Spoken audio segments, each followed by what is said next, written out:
Si tu détiens du Bitcoin aujourd'hui, je vais te dire franchement ce qui m'inquiète. 50 000 BTC viennent d'être transférés vers les exchanges à perte. À perte. Ces détenteurs court terme capitulent et leur niveau de stress atteint un pic sur 2 ans. Concrètement, ça signifie qu'une pression vendeuse massive peut déferler dans les prochaines 48 heures. Je ne te dis pas de paniquer, mais surveille impérativement les volumes d'exchange parce que si cette capitulation s'amplifie, on pourrait tester de nouveaux planchers très rapidement. Alors attention parce que la situation devient vraiment très tendue sur Bitcoin. On est actuellement à 59 904 $, en baisse de 0,51% sur 24 heures. La donnée vraiment inquiétante, c'est que près de 50 000 BTC ont été transférés vers des plateformes d'échange à perte. Oui, vous avez bien entendu, des holders qui vendent en perte. Encore plus révélateur, le niveau de stress des détenteurs court terme a atteint son plus haut niveau depuis 2 ans. C'est techniquement ce qu'on appelle une phase de capitulation. Quand on voit ce genre de mouvement massif vers les exchanges combinés à des ventes à perte, historiquement, ça annonce soit un creux proche, soit une nouvelle jambe baissière. Le marché est clairement à un point de bascule critique. On verra aussi comment Fidelity défend justement la sécurité du réseau Bitcoin malgré les halvings et pourquoi Base enchaîne les pannes techniques dans cette vidéo. On commence par Bitcoin qui vient de connaître une vraie phase de capitulation et franchement c'est inquiétant. Ce prix autour de 59 800 $ signifie qu'on a perdu près de 0,5% sur 24 heures. Mais c'est surtout ce qu'il y a derrière qui me préoccupe. Le volume sur 24 heures s'effondre de plus de 56% et ça c'est un signal d'épuisement classique. Quand on voit 50 000 BTC transférés vers les exchanges à perte, on est clairement dans une capitulation des détenteurs court terme. Leur niveau de stress atteint un pic de 2 ans, c'est énorme. Le graphique montre un mouvement baissier franc depuis le début de semaine avec une tentative de rebond timide qui échoue systématiquement. Je pense qu'on n'a pas encore touché le fond. Les mains faibles continuent de vendre, le sentiment est à 80% bullish mais ça sent le piège de la foule. Tant que le volume reste aussi faible, je ne vois pas de vraie reprise se dessiner. Alors là, franchement, ce graphique des Google Trends sur Bitcoin me dit exactement ce que je redoute. On est en train de perdre l'attention du grand public au pire moment possible.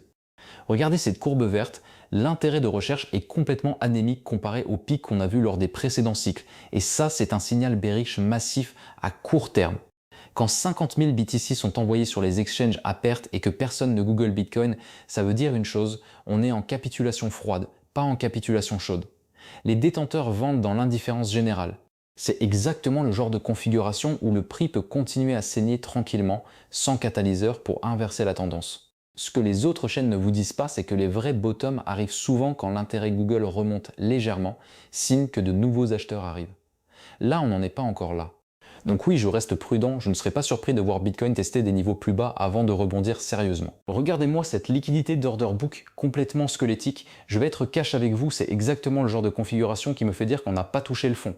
Ce graphique montre une profondeur de marché anémique sur BTC et c'est un signal que j'observe de très près en ce moment. Quand la liquidité s'effondre comme ça, avec ces barres vertes et rouges rachitiques en bas du graphique, ça veut dire qu'il suffit d'un ordre de quelques dizaines de millions pour faire bouger violemment le prix.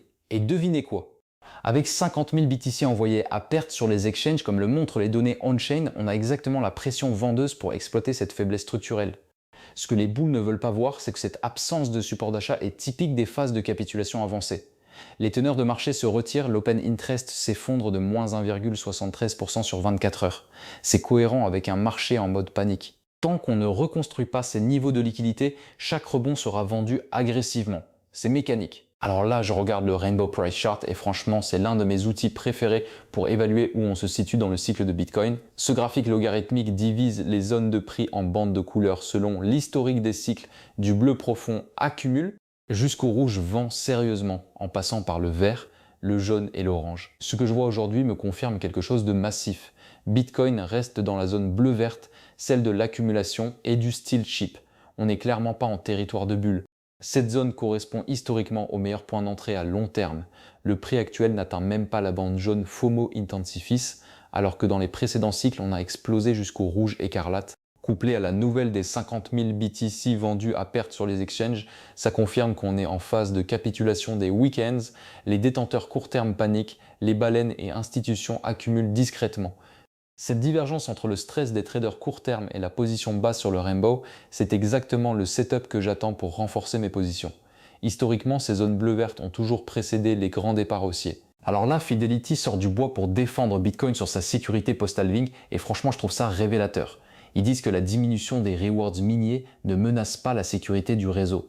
C'est un argument crucial en ce moment, surtout quand on voit l'angoisse des marchés. Ce que ça change concrètement, ça légitime Bitcoin comme réserve de valeur institutionnelle. Quand un géant comme Fidelity prend publiquement position pour défendre le modèle de sécurité de BTC, ça envoie un signal clair, les institutions ne fuient pas, elles consolident leur narrative.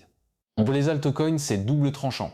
Si Bitcoin reste perçu comme l'actif dominant, refuge, les ALT vont continuer à saigner pendant la phase de risk-off. Par contre, si cette défense institutionnelle ramène de la confiance, on pourrait voir un rebond généralisé. Le niveau à surveiller? Les 59 000 $ sur BTC. Si on tient au-dessus malgré la pression vendeuse, ça confirme que la narrative institutionnelle fonctionne.